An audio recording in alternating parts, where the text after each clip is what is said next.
हिंद दोस्तों। तो दोस्तों आज हम आपके लिए एक इन्फॉर्मेटिव वीडियो लेके आए हैं। यानी कि आप एक पीसी बिल्ड करने के लिए जाते हो तो आपको कई ये शॉपकीपर हुआ या फिर नेयर प्लेस कहीं पर भी आप जाते हो तो आपको नॉलेज नहीं होती है, उस वजह से वो आपका बड़ा वाला कार्ड देते हैं। तो आज हम इसी चीज़ के बारे में डिस्कस करने वाले हैं कि पीसी में क्या होता है। दूसरी चीज़, अपने को कौन सा पीसी लेना है हमारी इस हिसाब से कि जो हमारा काम है उसको करने के लिए हमें कौन सा पीसी मिनिमम चाहिए। अब शुरुआत करने से पहले मैं आपको बता देता हूँ कि आप कोई भी पीसी लो उसमें 4 चीज़ें तो सभी में लगेगी। यानी आप कोई भी जनरेशन का ले लो उसमें ये 4 चीज़ें कॉमन रहती है, तो इन चीज़ों को अलग हटा देना चाहिए। यानी कि मैं बात करूँ तो एसएमपीएस हुआ यानी पावर सप्लाई, ये आपको लेनी ही पड़ेगी। दूसरा एसएसडी हुई, ये भी आपको लेनी पड़ेगी, यानी ये 2 चीज़ हो गई। तीसरी अपनी रैम अपने को आज के टाइम में DDR4 से नीचे का तो कोई पीसी बनाना ही नहीं है, तो रैम भी आपको DDR4 की ही लेनी है। तो ये हो गई। दूसरा कीबोर्ड माउस, ये चीज़ें नॉर्मल है जो अपन कोई भी पीसी बिल्ड करते हैं तो उसमें सभी लगता है। तो इन चीज़ों की प्राइस लगभग सेम रहेगी, कोई 200-400 का फ़र्क आ जाता है। वो आपकी रिक्वायरमेंट के हिसाब से, जैसे ये 450 का एसएमपीएस है, आपको 550 का चाहिएगा, 650 का चाहिएगा, तो वो आपके हिसाब से। दूसरा ये 240 GB की एसएसडी है तो आप अपने हिसाब से ले सकते हो, ठीक है। तो इतनी बड़ी बात नहीं होती, यानी ये सारा सामान आप अपने रिक्वायरमेंट के हिसाब से ले सकते हो। अब बात करते हैं, हम पीसी लेने के लिए जाएं तो अपनी रिक्वायरमेंट कैसे देखेंगे, अपनी क्या रिक्वायरमेंट है। सबसे पहली बात तो ये है कि अपनी चाहे कोई भी रिक्वायरमेंट हो, अपने को 10th जनरेशन से नीचे का पीसी बिल्ड बनाना ही नहीं है। यहाँ आप सही सुन रहे हैं, क्योंकि आज के टाइम में अगर आप 10th जनरेशन का पीसी बनाओ, जैसे ये एक मेरे पास प्रोसेसर है i3 का 10105F प्रोसेसर, ठीक है। इसके साथ अगर आप बिल्ड करोगे आज के टाइम में तो लगभग 15,000 में आप बढ़िया से बढ़िया पीसी बिल्ड कर सकते हो, जिसमें आज के लेटेस्ट गेम हुआ, एडिटिंग सॉफ्टवेयर हुए, वो सारे चल सकते हैं।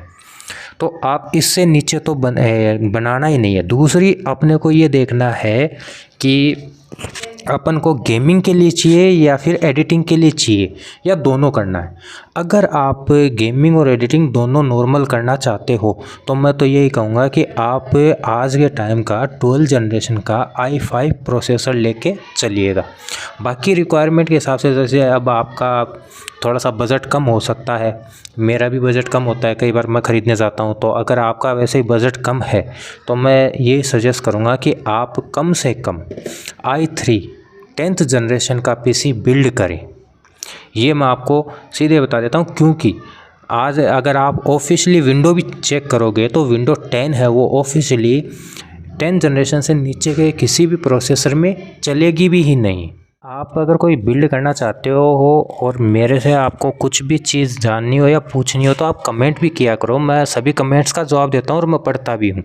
तो अगर आपका 15,000 तक का ही बजट है तो मैं ये कहूँगा कि आपको i3 का 10 जनरेशन का i3 प्रोसेसर ही लेना चाहिए।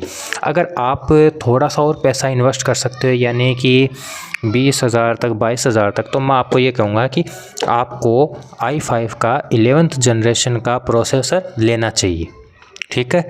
अगर आप 25 से 30,000 के बीच में लगा सकते हो, यानी इतना आपका बजट है, बिना ग्राफिक कार्ड के। ग्राफिक कार्ड लगाओगे तो ज़्यादा हो जाएगा, लेकिन अगर बिना ग्राफिक कार्ड के या नॉर्मल ग्राफिक कार्ड लेना चाहते हो, जैसे मेरे पास अभी 12 जनरेशन का F सीरीज़ है, अब इसमें ग्राफिक कार्ड लगता है, तो अगर आप नॉन F सीरीज़ वाला भी लोगे तो 2-3 हज़ार रुपये का आएगा। दूसरा, अगर आप एक बार ये लेना चाहते हो और बाद में अपग्रेड भी करना चाहो तो इसमें एक बार के लिए आप कोई भी हल्का फुल्का या सेकंड हैंड ग्राफिक कार्ड भी लगा सकते हो। वरना ये जो बिना ऐप वाला जो ग्राफिक इन बिल्ड वाला आता है वो CPU भी बहुत कमाल की आपको एडिटिंग और गेमिंग का मज़ा दे देगा। हम बात करेंगे मदरबोर्ड की। अब मदरबोर्ड में कई लोग कंफ्यूज होते हैं और आपने देखा होगा कई वीडियोस में कई लोगों को जो आपको सजेस्ट करते हैं, भाई ये लेना चाहिए, इसमें ये चाहिएगा, वो चाहिएगा। तो मैं आपको एक क्लियर बात कह देता हूँ, आप कितना भी भारी से भारी ये मदरबोर्ड ले लेना, परफॉर्मेंस सेम ही आने वाली है। बस वो है कि अपने को इसको हीट होने से रोकना है। अब इसके जैसे मान लो ये एच सीरीज़ का है तो इसके ऊपर हीट सिंक नहीं आती है, कईयों के ऊपर हीट सिंक आती है। इसका मतलब ये नहीं है कि वो इससे ज़्यादा परफॉर्मेंस देंगे। अब इसके साथ मैं अगर इसको लगाऊंगा तो भी ये वही परफॉर्मेंस देगा, अगर जेड सीरीज़ वाला भी लगाऊंगा तो भी वही परफॉर्मेंस देगा। तो आपके मन में अगर ये है कि मैं बढ़िया मदरबोर्ड लगाने से मेरे को परफॉर्मेंस ज़्यादा मिलेगी, तो ये कुछ भी नहीं हो सकता। हाँ, अगर आपका काम वीडियो एडिटिंग का है तो मैं सजेस्ट ये करूँगा कि आप सस्ते में यही लें। अगर आपका गेमिंग का है और आप फुल गेमिंग करना चाहते हो, वो भी हाई लेवल की, तब आप बी सीरीज़ के साथ B760 या फिर B660 के साथ आप जा सकते हो। तो दोस्तों, अगर आपको ये मेरी इन्फॉर्मेटिव वीडियो अगर अच्छी लगी है तो प्लीज़ एक लाइक ज़रूर कर देना। दूसरा, ये जो जितने भी प्रोसेसर दिख रहे हैं आपको, इन सभी का बिल्ड और अलग अलग CPU बना के हम अपने चैनल पे डालने वाले हैं, तो आप हमारे चैनल को भी सब्सक्राइब करके रखिएगा। जय हिंद, जय भारत।